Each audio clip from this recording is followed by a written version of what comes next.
It's been several weeks since Indian and Chinese troops have confronted one another in a remote pass through the Himalayan peaks. Since then, hundreds of troops from both sides have been locked in a standoff a few dozen meters apart. In the meantime, nationalist rhetoric has been flying fast. The standoff has aggravated the already tense relations and is considered the most intense crisis between the Asian powers in the last 3 decades.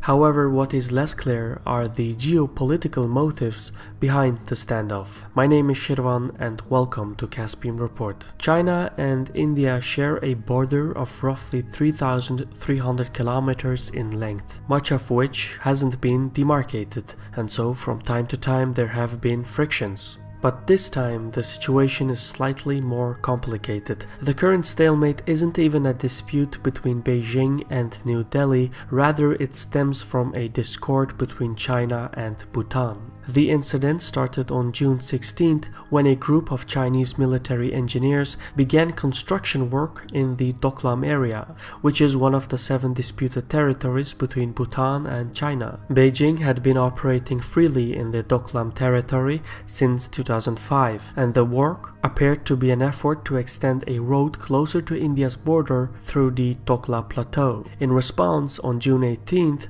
Indian military forces crossed Bhutan's border and barricaded the Chinese project. As a counter-response, authorities in Beijing deployed their own forces to meet the Indian army. Although the details of the security situation are unclear, most sources believe that roughly 400 soldiers on both sides have been locked in a stalemate near the Doklam Plateau. The region of contention revolves around the tree boundary area of Doklam, which is the point at which India, China, and Bhutan meet. However, the borderline between China and India has long been settled, so the current standoff concerns the border between Bhutan and China, which has never been demarcated. Officials in Bhutan claim that the tree boundary point is situated about 4 kilometers north of the Doklam Plateau, where the standoff between Indian and Chinese troops is ongoing. Meanwhile, China claims that the point sits near Mount Hipmochi, at roughly 2.5 kilometers south of the Doklam Pass. Since 1984, officials in both countries have tried to resolve the dispute and have held 24 rounds of diplomatic talks. Nevertheless, the protracted nature of the negotiations indicates a major disagreement, and Chinese officials blame India for it. In this framework, it's noteworthy to mention that in 1949, India and Bhutan signed the Treaty of Friendship, which gives the former significant influence over the latter's foreign policy. The treaty was revised in 2007 and gave Bhutan greater autonomy, but it retained that neither government shall allow the use of its territory for activities harmful to the national security and interest of the other. Essentially, due to the treaty, China and Bhutan have no formal relations. Moreover, it's also the reason why the crossing of Indian troops into Bhutan is not a violation of international law. The details of the Bhutanese-Chinese dispute are slightly obscure, but the disagreement lies in the interpretation of the Calcutta Convention of 1890 between British India and the Qing dynasty. The agreement confirms China's territorial claims to Mount Hipmochu, some 2.5 kilometers south of the Doklam Plateau. In this regard, Beijing sees the Bhutanese-Chinese borderline already determined by the Calcutta Convention. However, in historical relation, in the 19th and 20th century, Himalayan border delimitations were based on the basis of the highest mountain ridgeline. In the disputed area, the ridgeline runs from the tree border of China, India, and Nepal to the area of the current standoff. However, topographically, the ridgeline ends at the point which India and Bhutan claim as the tree boundary point, which is some 4 kilometers north of the Doklam Plateau. So even though the convention clearly mentions China's claim over Mount Hipmochu and thus reaffirms Beijing's position, it's equally important to mention that the document contains a topographic error, which is likely the result of poor survey work in the 19th century. But as interesting as topography and centuries-old treaties may be, the governments in New Delhi and Beijing merely use these technicalities to adjust the narrative to their design. The true nature of the conflict is geopolitical. What makes Mount Hipmochu so essential is its relationship to the surrounding environment. For instance, a Chinese road through the Doklam Plateau towards the Hipmochu mountain, and by extension an observation post, would give a clear view of the local area. The mountain sits near the Jamperi Ridge, which descends into the foothills of Bhutan and then leads to the Siliguri corridor. This corridor is the primary supply line that physically connects India to its northeastern territories. At its narrowest point, the Siliguri corridor is measured at 27 kilometers and thus forms a strategic choke point and a core vulnerability of India.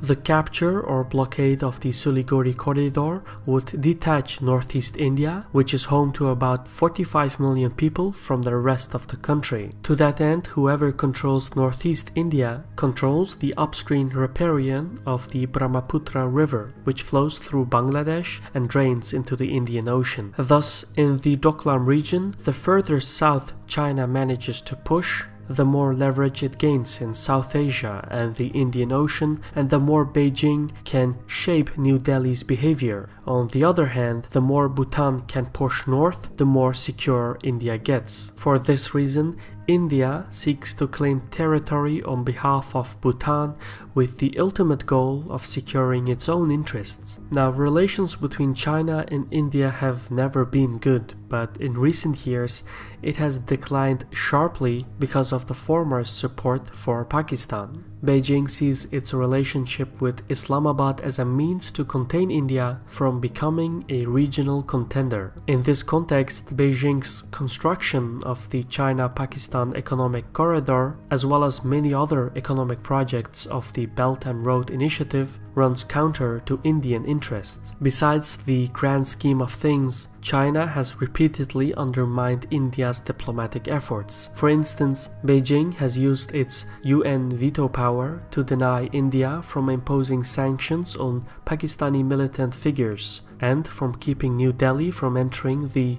Nuclear Supplier Group, which denies India access to modern nuclear technology. India, in the meantime, returned the favor by, among other things, boycotting the inauguration of the Belt and Road Initiative. Although both countries are roughly the same in terms of population size, China's military, economic, and diplomatic resources outstrip that of India. For this reason, India cannot afford a military skirmish with China. As such, Prime Minister Modi has sought to reach a diplomatic resolution to the standoff and has asked China to return to the status quo before the incident. However, since China outperforms India, the Chinese leadership is confident in its ability to come out on top, which is why Beijing has given an ultimatum that diplomacy can only be possible after New Delhi unilaterally withdraws its troops. At the backdrop of the crisis, the Kingdom of Bhutan has been left in an awkward position. Siding with New Delhi would invite retaliation from Beijing, while distancing itself from India would cost Bhutan more than it would gain with China. Ultimately, though, despite the exchange of nationalist rhetoric, neither China nor India wants to initiate hostilities, especially since neither side has the means to immediately exploit a military victory. More precisely, Modi is busy reforming the economy and the government, while she doesn't want the infrastructure projects of the Belt and Road Initiatives to come off as an act of Chinese hegemony. That being said, considering the strategic value of the region, neither the populist government of Modi nor the authoritarian rule of Xi can afford to concede, especially since India will hold general elections in 2019, while in China the ruling party will convene in November for the 19th National Congress of the Communist Party. In short, both governments have positioned themselves in ways that will make a retreat very difficult. Therefore, the new state of affairs is such that the anticipation of war is unlikely, but so is the prospect of a swift diplomatic settlement. What this means is that the standoff in Doklam is set to continue with no end in sight.